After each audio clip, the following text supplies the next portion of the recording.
Yvan Attal, qui est au casting de la série Bardot diffusée sur France 2 ce lundi 22 mai, révélait il y a quelques années sur le plateau dont est pas couché l'horrible surnom de Charlotte Gainsbourg au lycée de son fils. Yvan Attal, a retrouvé ce lundi 22 mai sur France 2 dans la série Bardot qui rend hommage à la célèbre actrice et chanteuse, surprenait tout le monde en avril 2014, sur le plateau du talk-show On n'est pas couché présenté à l'époque par Laurent Ruquier. Après avoir évoqué sa relation avec Charlotte Gainsbourg, avec qui il n'est toujours pas marié, l'acteur de 58 ans révélait en direct ce très surprenant et horrible surnom qui avait été donné à la mère de ses enfants, Ben, Alice et Joe, au lycée de leur fils. Les élèves appelaient l'actrice Oreo, en référence au célèbre gâteau américain composé de 2 cookies au chocolat noir fourrés d'une crème vanillée.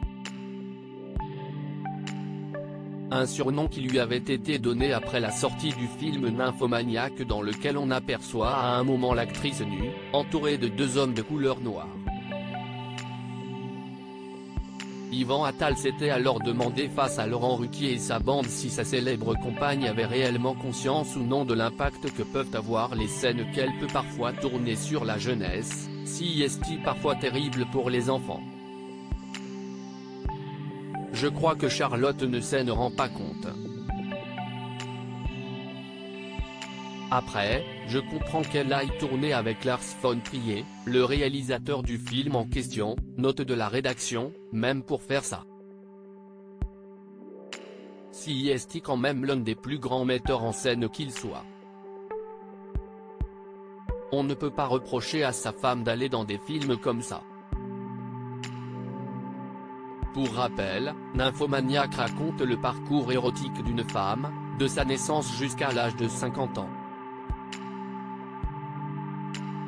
Ce film comporte des scènes pornographiques, tournées avec des doublures et soumises à des effets spéciaux. La campagne d'affichage est également très explicite, puisqu'on y voit l'actrice nue et en plein orgasme. À noter qu'il est possible de trouver une version hard et non censurée de ce film.